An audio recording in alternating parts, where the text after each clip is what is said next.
Welcome, everyone, to the latest episode of Headlines in History with me, your host, John Malik. We are now at the tail end, the very end, I promise, of our Iraq series. And I think, this is episode 22. It's the 6th episode in the series. And we've discussed pretty much the entire deployment from the beginning at Drum all the way into the end when we got on the plane and we got out of there. But there were some stories that I left on the table, if you will. There's some things that happened that I thought were pretty funny. Some were serious, some were neat, some were funny, that I just thought that I had to get in there. They're interesting. It's specifically for military folks. I think you'll get a kick out of some of this stuff, or at least relate to some of the things that we went through, myself specifically, in the run-up and then in the deployment itself. So let's take this last episode. I'm going to throw a bunch of these things here together, last extra events, if you will, and then next week we're going to get this thing back running with interviews and with topics that are happening right now. Before we get started, remember, although I'm still in the business, I don't speak for the military, I don't speak for the DoD, I don't speak for the U.S. Army. All of my opinions here are my own. Okay. And remember, check out headlinesinhistory.com. Also, if you want to support the show, I'd be greatly, greatly appreciative. We want to be able to continue this thing going on, and we want to be able to continue the show going forward. So check out our Patreon, Headlines in History Podcast on Patreon. Donate to the donation tier, and I'd be really, really appreciative if you did that so we can keep this thing rolling. Okay. Now, some of the extra stories I thought that are interesting, and we're going to go ahead and talk about. First, I forgot to mention that when we were in Drum, as we were getting ready to deploy, and we're going through all of our initial training, we had some time off. We did some PT, and we tried to get some sports, not leagues, but sports teams going, so we can do different things instead of just running and push-ups and sit-ups, right? So. And they didn't really want us, the leadership didn't really want us playing anything too challenging and too physical, because they were afraid that if we played basketball, for example, then we'd break an ankle and then we couldn't deploy or something like that. So in the beginning, they really didn't want us to do anything too challenging. But eventually, towards the end of our run up at Drum, we had been there for so long that they started to give in a little bit. And they're like, all right, for morale purposes, we've got to let these folks do something, right? So we did flag football, I remember. And I don't know, we got together 3 days a week or something like that, and we picked teams and we went out and played flag football. Obviously, they weren't going to let us tackle, and that'd be silly nonetheless, having all the different folks that are part of the unit, right? So we did flag football. And I remember one time we were playing, and there was this knucklehead kid. He didn't even end up deploying with us, and I'll tell you why in a couple of minutes. But he was new to the unit. He wasn't part of our unit when we showed up to Drum. He was transferred in from another unit. I don't even remember where. It doesn't matter. But we all kind of thought it was a knucklehead. He was a little dopey, this guy, and I forgot his name, but it doesn't matter. And anyway, so he ended up getting the ball in one of these events, in one of the games rather, and so he's running around, and he came my way, and I went over to grab his flag, and I remember my finger getting caught in his waistband as I pulled the flag, and my finger really hurt, and I thought that I'd broken it or something. It hurt a lot. It was my left hand on my pinky finger, and I remember like, oh my God, this really, really hurts. And so I go to the sideline, and it just so happens that one of the majors in the unit, I think he was the battalion XO, he's standing on the sideline. He's like, hey, what's wrong, Sergeant? What's going on? I said, oh man, my finger got caught in his waistband as I was trying to grab this kid's flag. And he said, oh, let me take a look. Oh yeah, you probably just, I think you just dislocated the little finger there. Why don't you, just push it back in. You'll be fine. And I'm like, oh, all right. Well, and it kind of hurt right around where the knuckle was. So I'm like, hey, maybe this guy knows me. He was a major. I'm a sergeant, right? This is the way the military works, right? Some major tells a sergeant what to do, and you're like, he probably knows what he's talking about. So here I am on the sideline, and I'm fiddling around, and I'm like trying to figure out how I can get this finger back in. And I'm like, I think it is dislocated, whatever. So nothing really changes. It just gets worse. It starts to hurt more. It hurts more. It starts to blow up and get really, really big. I'm like, boy, I should probably go to the hospital, right? So I talk to the chain of command and like, yeah, head off to the emergency room. So I don't remember where the hospital was on Drum, but ended up getting a ride over there. And anyways, getting to the emergency room, tell him the story, and the doc looks and he's like, let's take some x-rays and see what's going on here. Took some x-rays and he's like, all right, well, looks like you broke your finger completely all the way through here, right here at the top of the knuckle. This is where it hurts. I'm like, yeah, like right here at the top of the finger. He's like, well, but let me look at the way this is broken here. Let me ask you something. Did you like hurt this and then like screw around with it? Did you hit it again? Did something happen after this first was injured? And I'm like, well, kind of, yeah. There was a guy who told me he thought that it was dislocated, so I had been playing around with it, and I guess it wasn't. And he's like, yeah, well, so you had like this hairline fracture, and but then it looks like afterwards you broke it completely through by like screwing around with it. I'm like, oh, perfect. He's like, yeah, so if you just left it alone, you probably would have been fine. But now we gotta bandage you all up, and we gotta get you a splint, and we gotta do all these things and make sure it sets right. And I'm like, oh my God. He's like, so I learned a lesson really early in that deployment that, just because somebody's wearing major rank doesn't mean that they know everything, and ended up busting my own finger before we even got on the bird to go anywhere. And, the funny part was it was this kid. Other than that being funny in and of itself, the funny part was that it was on this kid's waistband, and there was this kid that we just didn't like. And I'll give you some examples. So he was kind of a loner when he joined the unit, but in a loner in a weird way. Like he would find certain times to inject himself in conversations that we were having, but at weird times when he shouldn't have been. And then when we were being, when there were times to get together, maybe after work or on the weekend or something, that he would never be around. It was like almost the opposite of what you should be doing, And he always had these stories. And clearly, the more stories he told, the more we knew he was just full of crap, right? He just was just making these things up that were in no way true. At one point, he said that. Now listen, this kid was smaller than I was, and I'm if you're watching on YouTube, you can see I'm not all that big of a guy. I'm as average as it comes, right? I'm like 5'10", 165. I'm just a normal average person, and he was smaller than me. He was like rail thin, and he may have been my height or a little shorter, but really he was no physical specimen by any means, right? But he was telling us, was trying to convince us rather, that before joining the Army, that he was the backup quarterback for the Syracuse Orangemen, the D1 Syracuse Orangemen that everybody watches on TV. Like, again, I don't remember his name. It doesn't matter. But he's like, I was never the starter. And I think this was Donovan McNabb days when McNabb went to Syracuse. And, or even a little bit before that. But anyways, Donovan McNabb is the kind of guy who's the quarterback for Syracuse, right? This is not this kid. He's like, I was never the starter, so you didn't see me on the field, but I was the backup and played for a couple years, and then I got tired of it, so I decided to join the Army. We're like, so it's this guy. He also, this is unbelievable.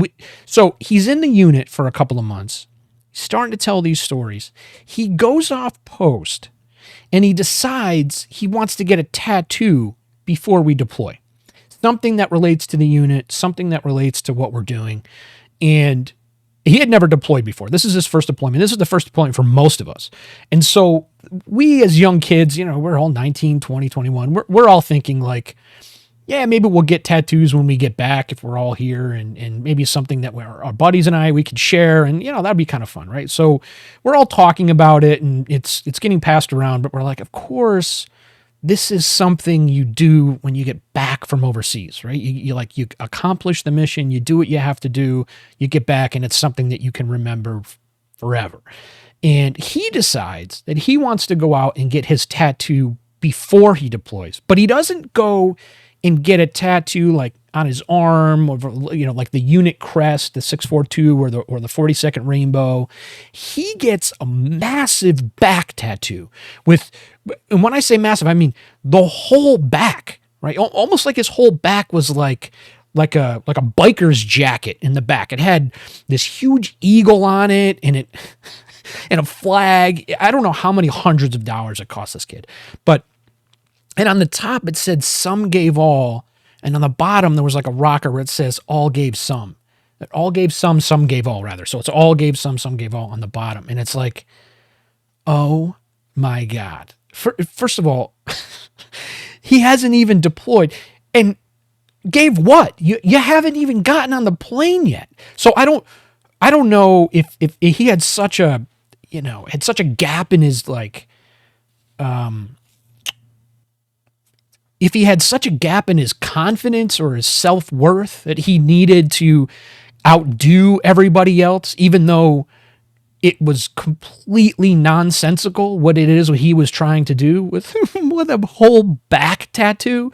And, oh, buddy. So, so he ended up actually not deploying because he had continued on with these stories to such an extent that he just wasn't balanced, right, mentally. And so he had borrowed money from another NCO at one point, one of our good friends, and we tried to convince her not to let him borrow money. We're like, you're never giving that money back. And he's like, no, I got a family member who's sick. I need like 300 hours to get a cab to go somewhere, and I got like, whatever. And we were like, don't give him the money. Well, she gave him the money, and of course he never gave it back. So anyways, we eventually approached our leadership, and we're like, there's something wrong with this guy. And we explained all of these stories, and we're telling him about the back tattoo and the Syracuse quarterback. And anyways, I don't know the particulars of what happened. I just know that we kind of reported this to the chain of command, and we're like, we don't know exactly what's going on with this fella, but maybe just a suggestion that you take a look at it and maybe talk to him. I don't know what happened. I just know that he didn't deploy with us. He never went. I don't know where he went. He just left the unit. He was gone, and we never saw him again. But it's this guy that I happened to, before he left, obviously, I happened to put my finger in his waistband, and I break my finger on this guy's flag, right? So it's, of course, of all the people, you'd much rather get run over by some big dude and break your leg or something. But no, I break my pinky finger on the weirdo's shorts.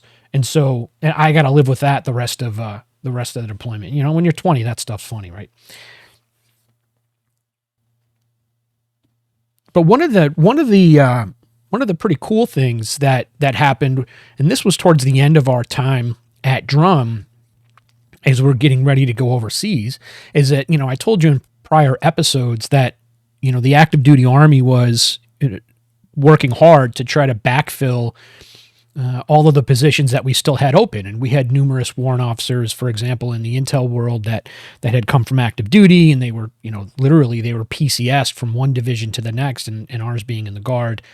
Well, another sourcing element, if you will, was the Guard itself, right? So the National Guard Bureau is reaching out to the other Guard states, and there's a whole process for this. It's called Tour of Duty, and there's a website, and there's a whole thing. But anyways, they were reaching out to other Guard states and saying, hey, we need some backfills for the 42nd before they go overseas.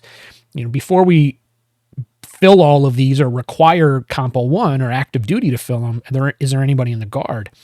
And some of them came as volunteers, some, but then it turned into a requirement where the National Guard Bureau had to fill certain slots before it went to Compo 1. And some of the requirements came from the Puerto Rican National Guard, which it's not even something that we thought about much as junior soldiers. Now, being in the Guard for as long as I have now, and I know that we don't just include the 50, meaning the 50 states, we talk about the 54, so the states and territories, and how they have, the 4 territories have National Guard elements that are part of the greater National Guard Bureau. But as a young soldier, you don't really think much about that. And we're like, wait, Puerto Rico has a National Guard, and it's part of the American Army, and it was.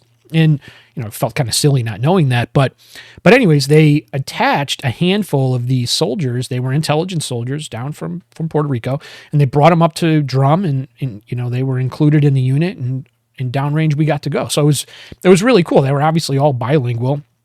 You have to be able to speak English in the U.S. Army, and it was just fun. It was just fun to be a part of their culture. I had never been to Puerto Rico. They had never been to, well, they must have been to the States, right? If they went to basic training. So I retract that. They must have been there at least once, but nonetheless, they hadn't traveled a lot. That's the point. And we anyways, we got to learn a lot from them, and they just, they interacted well, and they just kind of blended in, and it was cool, but not knowing that really we could have the Puerto Rican National Guard fellows come with us. I want to say there was like 7 or 8 total soldiers, and they were all military intelligence. They all ended up being in our ACE with us, and it was fun. We learned, they have their own beliefs on race and culture and these other things, and as a young 20-year-old, it was kind of a lot to learn, but that was neat. That was another unique experience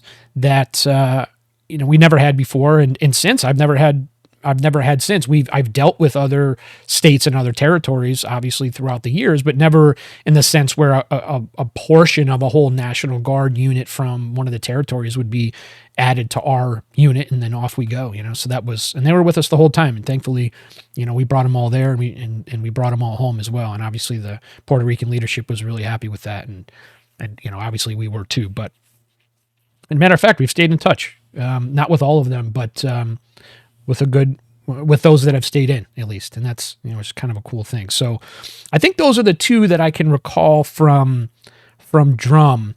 And then there were some that happened in country that I thought were pretty interesting. So one of the other things that happened, we were in the ACE, as I told you in previous episodes.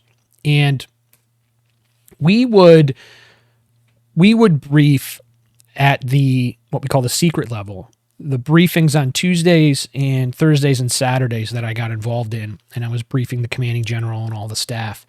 These were on the secret level. And so there was a rather large audience, right?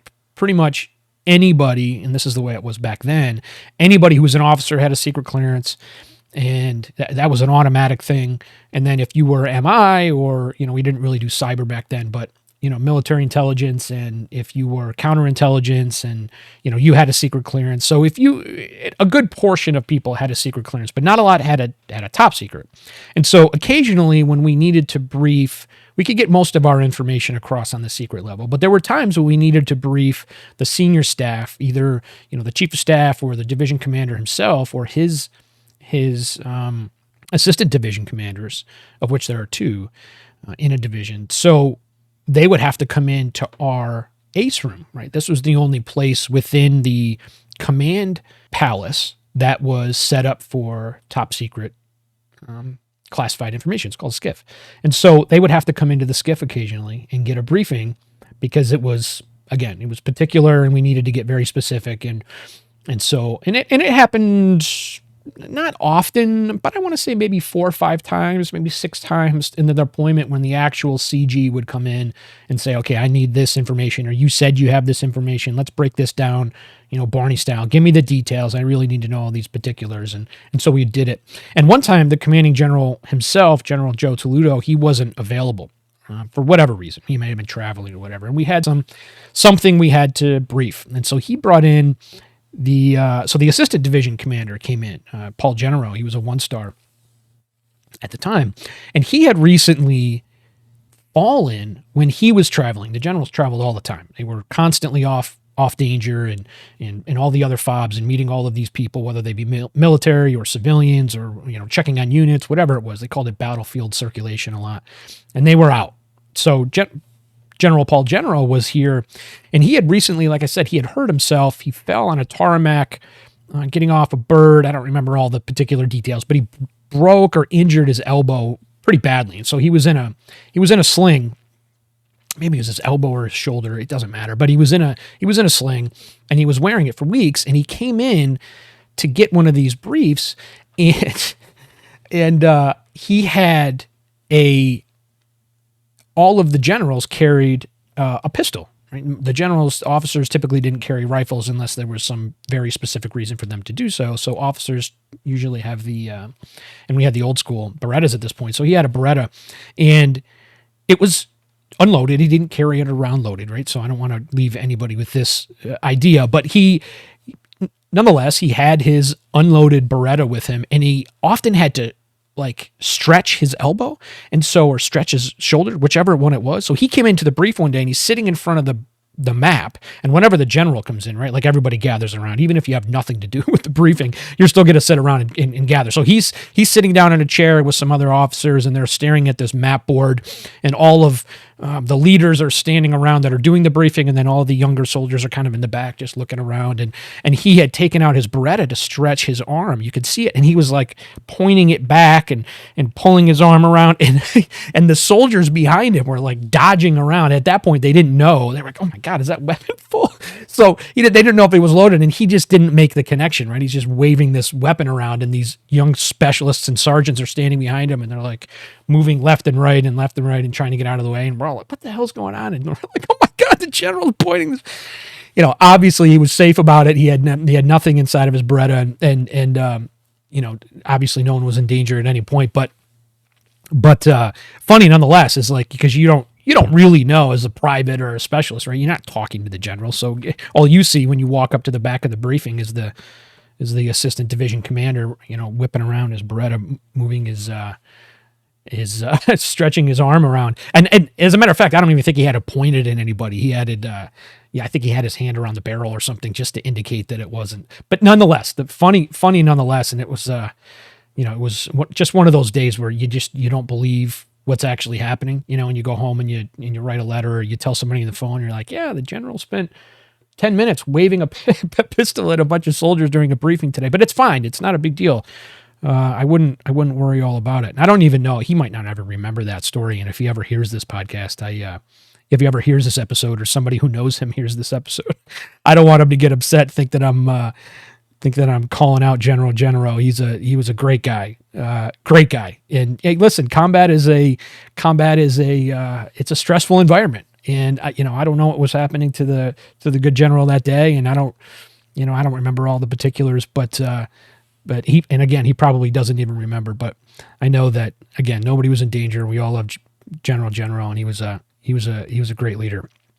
It's so unfortunate that he ended up getting hurt too, that he was even in that position, but nonetheless. So now another interesting thing. So when you're in the intel community, and especially when you're working in a SCIF environment, when you're working in a top secret environment, that's where you have to stay, right? The SCIFs are not portable in a sense. I mean, they can be. There's tactical SCIFs and temporary SCIFs, and they can be moved around and stuff. But generally speaking, if you're working inside of an area where you need access to top secret information, there are certain systems you use, and there's certain accesses, and the room is designed in such a way that nobody can get out, nobody can get this information out or anything. So you got to just be where you got to be in the room, right? So it just so happened that most of the time, us intel folks, we don't travel. We're just in the room doing the stuff, right? We're doing the analysis and gathering the information. And if you want the information and you have TS access, then you come see us, right? Or you go into another SCIF somewhere else and you get the information via email or briefings or whatever it is. But the point is, we didn't spend a lot of time on the road. We didn't spend a lot of time, walking around the FOB doing other things in other offices, because none of the other offices were SCIFs, right? We have to be where we are, and in order to do our job effectively. And at one point, I remember it was at least halfway through the deployment, because we had been there long enough for it to be repetitive and routine, if you will. And one of the warrant officers, CW3 Bob Mace, was his name, just a brilliant human officer, human warrant officer, and he was the officer in charge of all the humaners inside of the ACE, and they were doing their thing with human intelligence, right? He was often asked to fly with, particularly General Genero, who I just mentioned, up to meet with some of our partners, and particularly the Kurds, who were, as I had mentioned in previous episodes, they occupied pretty much half of the Kirkuk province, which is one of the 4 we were in charge of, or we were responsible for, I should say, is a better way to say it. And then Sulaymaniyah province, which was practically all Kurdish, and it was docile in that sense. I mean, the Kurdish folks in Iraq have their own militia, their own military organization that protects them and protects their rights and protects their property and such. They're called the Peshmerga, and they're very, very capable fighters, very capable.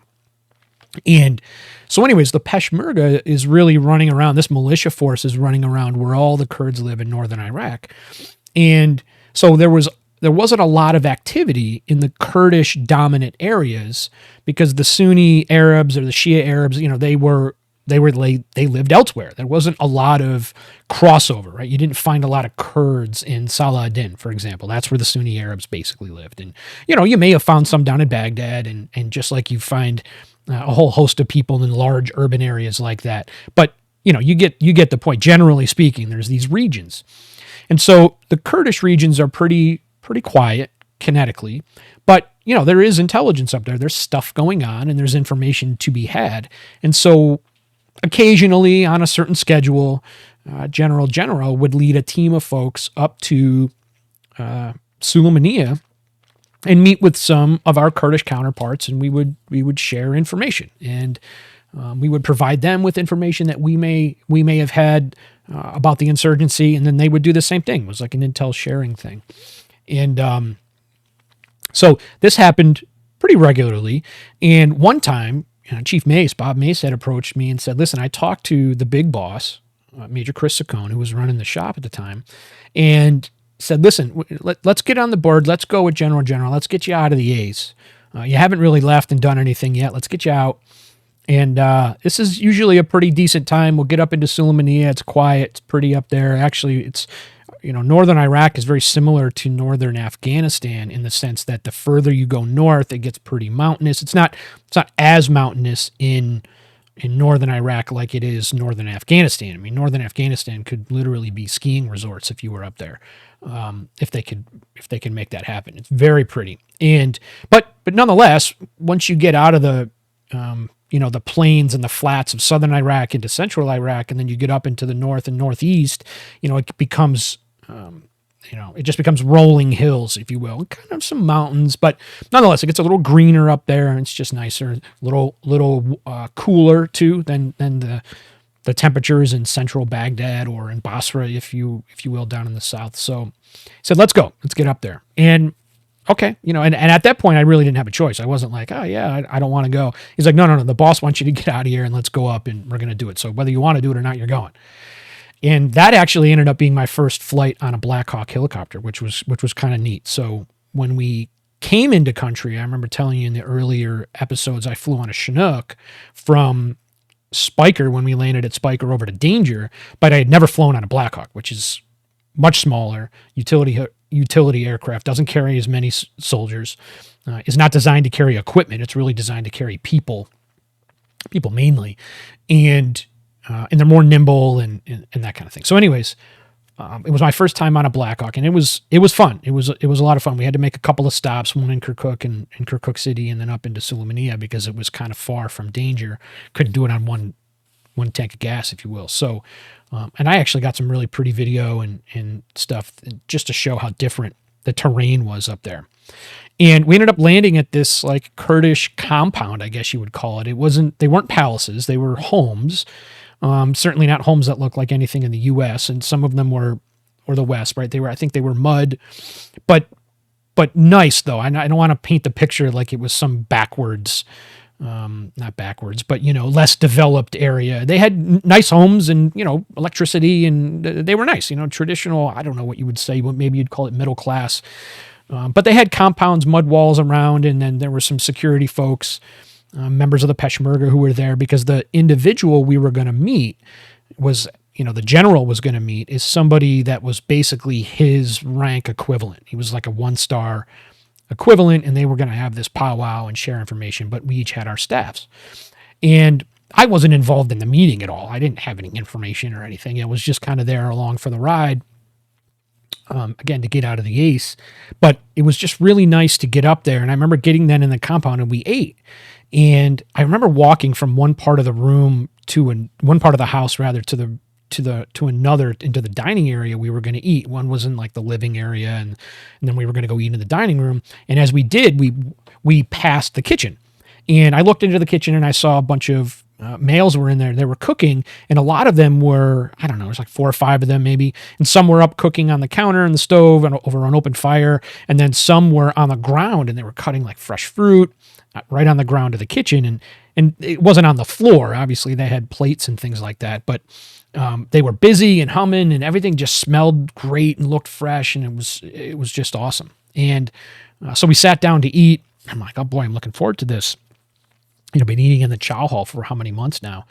And I was sitting next to the pilots, right? So the pilots that clearly flew the Blackhawks, and they're flying all over the place, and we're getting this food that's coming, and there's meat, there's lamb, there's fresh vegetables and fruit, and there was naan, which is bread.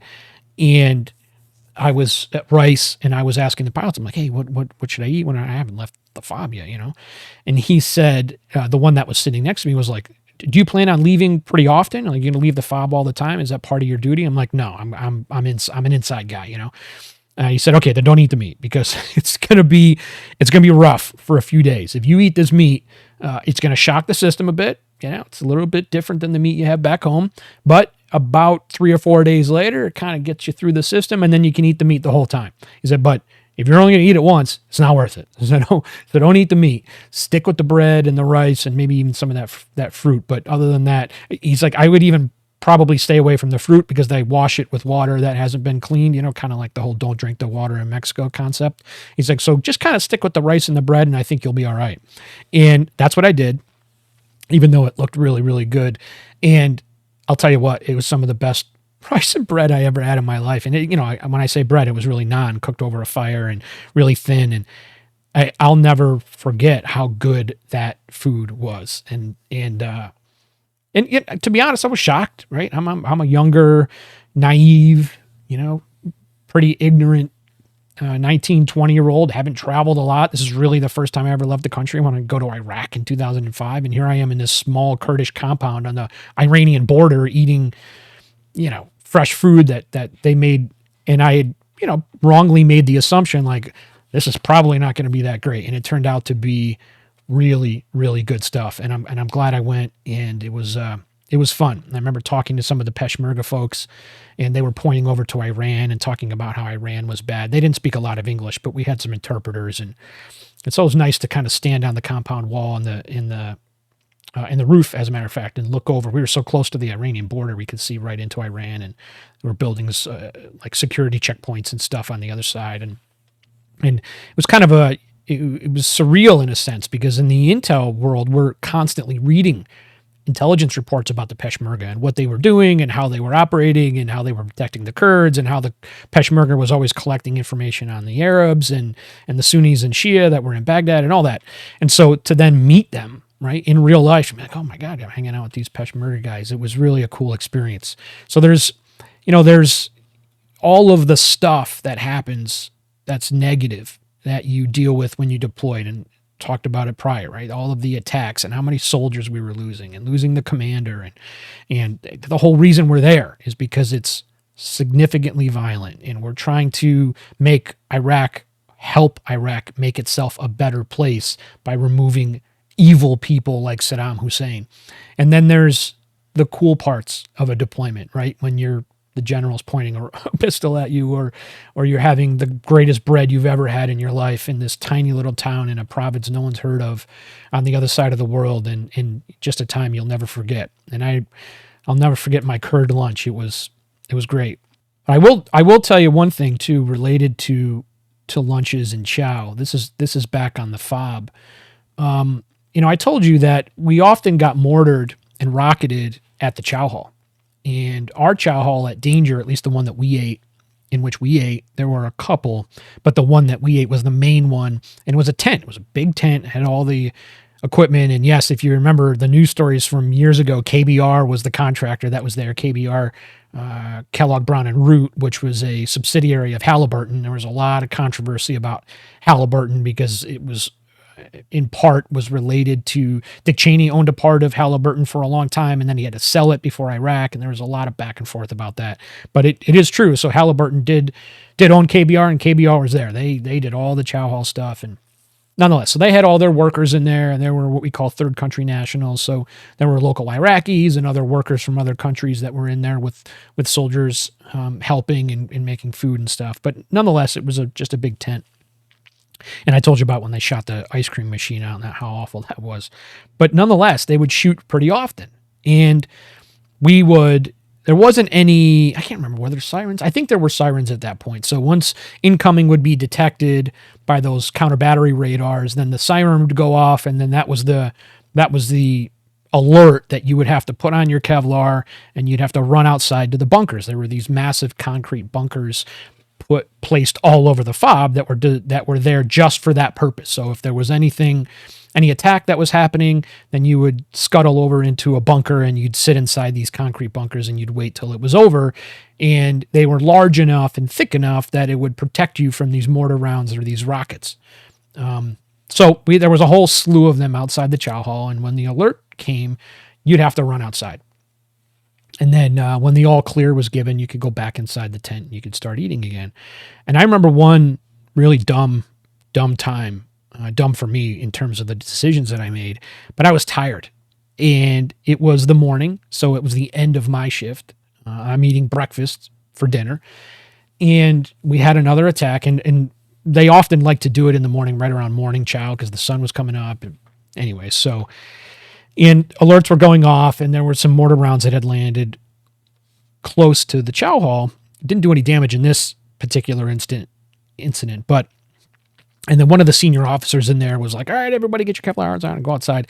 And I didn't leave. I just wasn't in the mood. I was frustrated. I was tired. I just wanted to go to bed. It'd been another one of those long nights.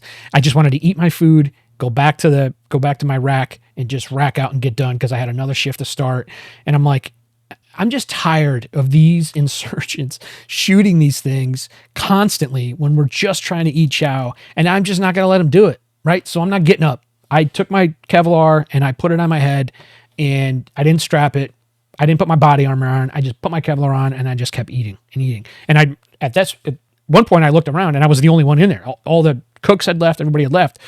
And I'm like, I just don't care at this point. I just thought to myself, like, if I'm unlucky enough that something's coming in and it's going to hit me today, then that's my day. I'm playing the numbers game here with the universe, and I'm eating my breakfast, and I'm not leaving.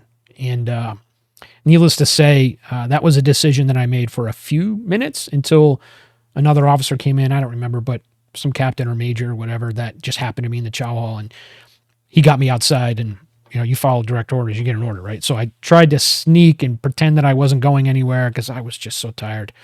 Thankfully, nothing happened. No one was injured in that event, and we all came back in. But and I had never seen that officer again. He never decided to do anything with me not going out. But I do look back on the event and think to myself, like, well, that was kind of dumb, right? Like, even if you're tired, you've been doing all the briefings, you've been in the SCIF, you're doing all the stuff, there are alerts going off for a reason. And at that point in the deployment, it was later on in the deployment, I had already seen people get injured. I had already lost friends, right? We had already gone through the company commander incident.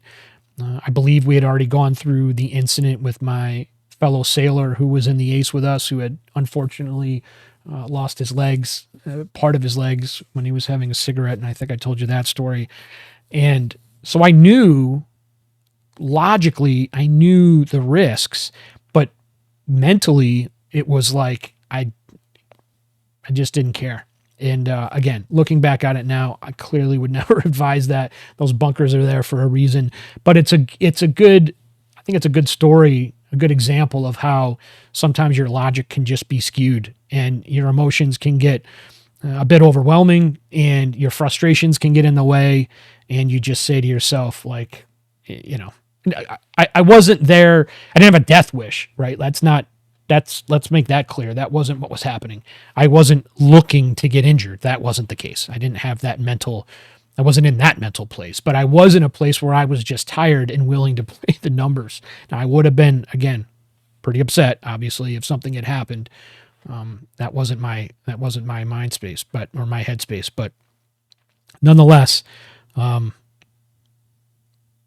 just some of the things that happen when you're deployed, that a lot of it doesn't make a lot of sense.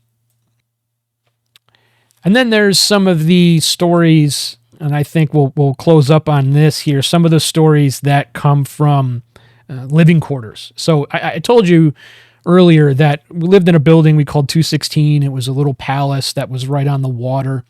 And it was this man-made dug water pond, if you will. It was a little bit larger than a pond, but I wouldn't call it a lake. We called it a lake, but but it wasn't really a full lake in any sense. It was really just like a big pond. Anyways, we were told that it was dug by Saddam's people, and it had to have been, because there's not any water around. I mean, the Tigris runs right along the outside of Fob Danger, as I had explained, and they take water out of the Tigris for irrigation and stuff, but it's not like there were ponds and water areas around. This is the desert. So if you find a big, circular, almost fully circular old hole with a bunch of water in it, you better believe it was dug by man. So, and how the water stayed there, I don't know, right? I'm not an agriculturalist. I don't know, but it was there when we got there, it was there when we left, and I can only imagine it's still there today. But nonetheless, and the building was right on the edge, our building where we live. So when we went out, and I'll have some pictures on the Patreon site if you want to see, when we would go outside the door, you could see on the walkway, it was almost like a porch area. We had a little beat up like bench that we could work out with if we wanted, and it was concrete and stone, and then right off this little cliff there was the water. And there were so many fish there, and it was all huge carp, like mutant carp.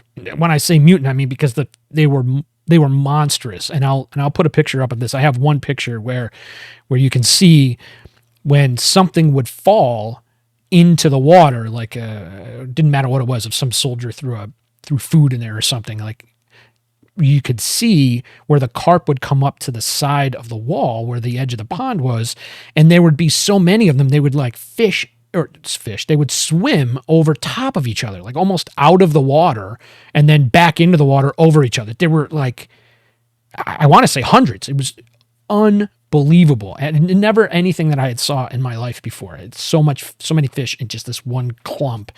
And I'll put a picture up, you can see it.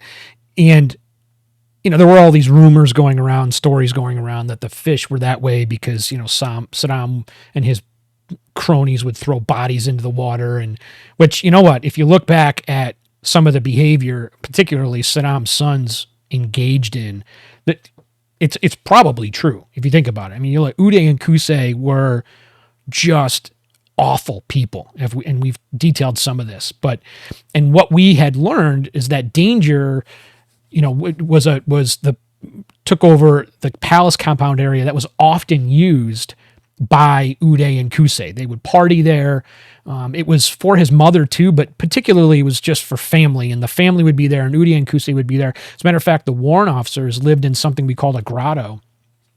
It was a room with a bathroom. It was weird. It was a room with a bathroom that was like dug into, carved out of a cliff, if you will, just behind building 216. Again, I'll have pictures on Patreon. You can see it.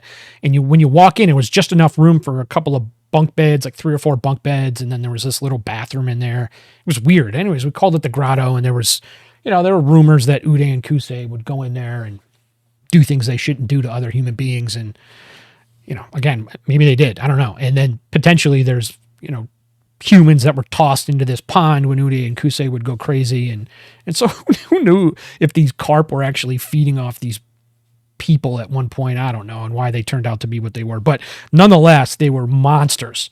And it was, it's just gross. And we also had a rat problem. There were rats all over the place, all over the fob, and we were constantly trying to catch them. There were traps all over the place because, they carry disease and stuff, as you know. And they were like New York City rats in the sense that they were big. They're 6 inches long. There's not these little things that you find. And anyway, so we had rat traps all over the place. And I remember one time too, like I never really had an issue with them in particular. Like I didn't find a lot of them. I didn't deal with a lot of them, but I do remember one of my nights off laying in my bunk. It's in the middle of the night and I'm trying to stay awake because I'm trying to keep my same sleep schedule so I can get back to work. And it was clear as day. Like a rat had jumped up on my bunk and ran right over the top of me and then off the other side of the bunk and gone. I just remember being like, oh my God.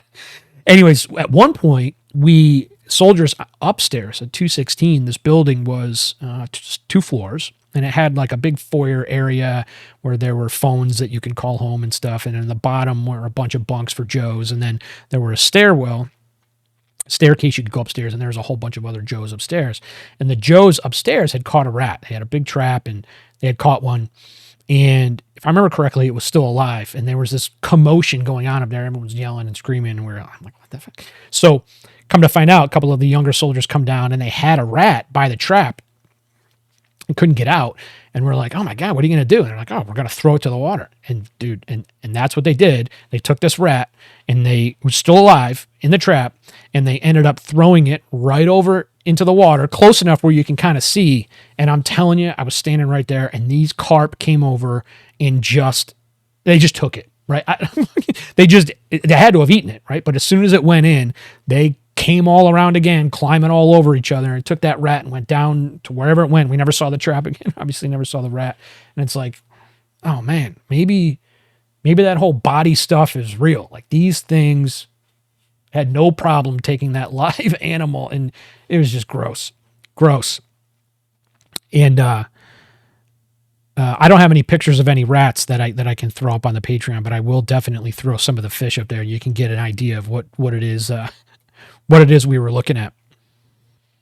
There was a TV there in 216. I think we had a DVD player. Yeah, we had a DVD player. I was a big fan of Law and Order, and so that was one of the things that I had sent over to me. My family had sent over Law and Order episodes and big box sets, and if I had a couple hours on one of my days off later in the deployment, I'd throw a couple of Law and Order episodes in the DVD player there. This old CTR TV, right, old box TV we had in, and I'd sit there for a couple hours and watch a few episodes, and that kind of felt like home a little bit. That was probably the closest to feeling like home ever, was sitting on this ratty, sandy couch, and dirty couch, but nonetheless watching Law and Order like I had done at home, and so that was a little bit of home. That was like my thing, is Law and Order episodes, and listening to music. Had the old school iPad, or iPod rather, and you just kind of listen to your tunes.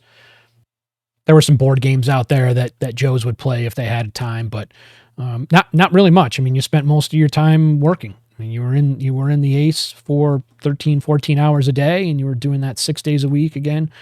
7 in the beginning, and there's not a lot of time to monkey around. You've got stuff to do. We have a mission, and that's what we focused on. And we didn't have a lot of, sometimes you're in the military and you have goofballs and guys that are trying to get out of duty, and guys and gals that are trying to get out of duty, and they're always sick, or they're always late, something. We didn't really have a lot of that. I mean, we had one, I think, who was, oh, this is a funny story. I forgot. Yeah, we had one guy who was he was from active duty. Now he had left active duty and became part of our unit prior to the deployment. So he wasn't one of those that was pushed to us for the deployment. He had already left active duty and was part of our unit for a couple of years before he went. But either way, the beginning of his military career was on active duty, and he was a human analyst. And so I didn't work with him all the time directly, like he wasn't a counterpart of mine. He worked in another section, but nonetheless, he was an MI soldier, and I saw him all the time. And boy, I'll tell you, one of the most selfish soldiers I had ever met. He was older than all of us too. We were in our early 20s. When I say we, I mean, all of my friends at my level, we were all in our early 20s, and a lot of us were. And then he was like 27, 28, 29, something like that. So he was a little older than we were. And he got wacky towards the beginning of towards the middle of the deployment rather. He actively, and he got jammed up. He actively decided that he wasn't going to shower. Like we never really found out why, but he would not clean himself and then come to work, and clearly it would get progressively worse. And everyone's like, bro, he was an NCO. So it was like the juniors, the sergeant, or excuse me, the privates and the specialists are like, hey, sergeant, hey, can you, he's like, leave me alone, whatever. But he's like, no, I'm just not, I got things to do. I'm not doing it. So he would, like, days and days and days, we're like, this dude is not showering. He ended up getting jammed up. I don't know if they ended up with a full Article 15. I think he got an Article 15, which is an official punishment from the commander, where you could lose pay, and you can lose leave days and those kind of things. I'm pretty certain that he got to that point, but just some of the weird things that happened. He couldn't even explain why he was doing it. We're like, why are you actively not cleaning yourself? There are shower trailers. It's, maybe you can't shower every single day. It is, combat in a sense, but, but take a shower. Like you got to be able to clean yourself in some manner. He just decided not to. And I don't remember how long it went, but long enough where he got in trouble. And he also had this, now that I'm thinking about him, some of these stories are coming back. We had back at Drum, and I'll leave you with this. Back at Drum, we had a big barracks that we were in. I told you there was those old T barracks, those old World War II barracks. And there were 2 or 3 Joes to every room, long, narrow barracks, downstairs and upstairs. And we're there for months and months. So we wanted to get internet inside. This is 2005, right? So none of us have 4G LTE where everyone has all the data access they want, right? This is when you're still paying for text messages by the text and minutes for your phone. And most of your internet is hardwired. It's not everywhere. It's run on a LAN, but we could get Wi-Fi in the building. But the way that it worked was we had to get it. We couldn't get it. We either had to get it. We had to buy it by the room. That's what it was. We had to buy it by the room. And so we had come up with a plan, all of us in the building in this particular barracks, to try and pool our money together and see if we can get Wi-Fi turned on inside of the building so we could all have access to it. But this guy really wanted his own internet, and he wanted it for himself. He didn't want anybody like sharing it. And so he ended up, there was something where we could save all of this money if we pooled it all together and turned on Wi-Fi in certain rooms or something like that, and we could all share it. It would be much more beneficial to everybody in the barracks, and we could all chip in and it would save us a whole bunch of money, right? And we could all have access. But he wanted faster internet, and he wanted it only for himself, or who knows what the heck he was doing in there, gaming or something. I have no idea. But so he called the company himself and was like, no, we're not doing that. We're doing the, I just need Wi-Fi in room 21B or something like that. And he got it for himself, which ended up screwing up the whole deal. So the rest of us are like, we want to do the building deal where we can all have this. And he's like, I don't really care what you want and what the rest of the Joes want. This is what I want, and this is what I'm going to do. And it was like no rule. We couldn't order him not to do that in a sense. I mean, I guess maybe we could have went to the leadership, but that's a little tattletale-y kind of, so we kind of just let it go. But this was this guy's behavior. This is who this guy was, right? Like, I'm going to get internet and screw the rest of everybody out of this building here, and then I'm going to go to Iraq and I'm not going to take a shower and get in trouble. And for those of you that have been in the military and have deployed a few different times, you get what I'm saying. You come across these people that you just can't figure out, and someday we're going to do my Afghanistan combat stories and what that was like. That was a very, very different mission than my time in Iraq. And we'll see when that comes, but someday we'll do it. And I had a boss. My actual commander was an 06 Navy captain that I worked directly for. I was the intelligence OIC, and boy, that guy probably was the weirdest guy I had ever met in my military career. 27 years, and he was weird. Dumpster guy, like, well, I got stories. So we'll talk about it when we do that series someday. But again, for those of you that have been in the military, you know the smelly guy, the weird guy, the selfish guy. And this one sergeant was like all of them into one. And shockingly, he got out of the Army when we got back. Who knows where he is today, but nonetheless. All right, so there's a couple of stories to wrap up the whole Iraq series. I hope you enjoyed it, especially some of these ancillary funny stories. Be careful if the general's pointing a gun at you, right? That's never a fun time. But again, General, if you're listening, we're just teasing and having fun. So listen, we're going to get back to interviews. We're going to get back to talking about some of the events that are happening today and what their historical what their history is and their foundations. You've been paying attention to the news. I'm sure you've seen, as I'm recording today, this is just a couple of days after Israel had killed Ismail Haniyeh in Tehran. It came out in open source that it was a bomb placed inside of his room that he often used when he was in Tehran. What a great operation from an Israeli military perspective. There has not been a recourse yet, although All the assessments point to the fact that there will be one. Iran is certainly not going to let that go, especially since just days before Israel had claimed responsibility for killing Daif, which was one of the military leaders of Hezbollah, Hania being a Hamas guy. But nonetheless, so we'll get back into some of these topics, and I also have some interviews planned. I have one that I believe I'm recording here on Saturday, August 3rd, and you'll get this on Wednesday when we post, but I have a plan to interview someone tomorrow on August 4th. Hopefully that goes well, and we'll get that out soon. If not on that Wednesday, we'll see. But somebody I had met who lives in Jerusalem, and we'll get some real close a unique perspective of somebody living right on the ground right now of all the things that are happening in a pretty contentious Israel. So thanks for stopping by. Thanks for going through the Iraq series with me. If you've got any questions, feel free to reach out. John Malik at headlinesinhistory.com. Just head off to the website, headlinesinhistory.com. I've had some emails come in recently. I respond to all of them when you send them in. So again, if you want to donate to the show, I'd be more than grateful. I'd really appreciate it. It's Headlines in History podcast at Patreon. Again, I keep putting up videos and clips and stuff on YouTube and Instagram, Headlines in History. Oh, and I got the heads up from Ian a couple of days ago. So tomorrow, again, I'm recording here on the 3rd. So August 4th, the episode with myself on Ian Bick's Locked In podcast will be out. So when you hear this on Wednesday or whenever you listen to it, just know that the episode for Ian is out, and I'll have that link down in the show notes. So if you want to learn a little bit about wiretapping and some of the funny stories from the law enforcement side of the house, check that out. Ian's got a great show. He's now working with Mike Tyson as well. So he's doing great things, and he continues to grow. And my collaboration with Dark History is coming. Don't think I keep putting that out there. It's not going to happen. It's definitely going to happen.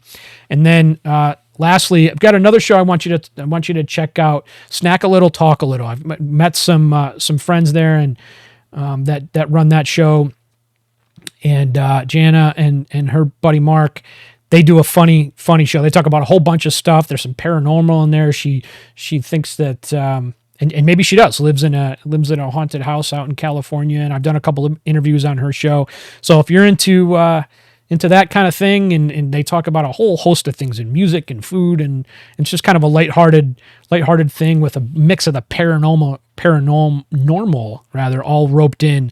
It's kind of neat, and they've been great. So Snack a Little, Talk a Little is another great show. Check out. So, all right, thanks again for stopping by. Thanks for listening to the whole series, and we'll see everybody next week.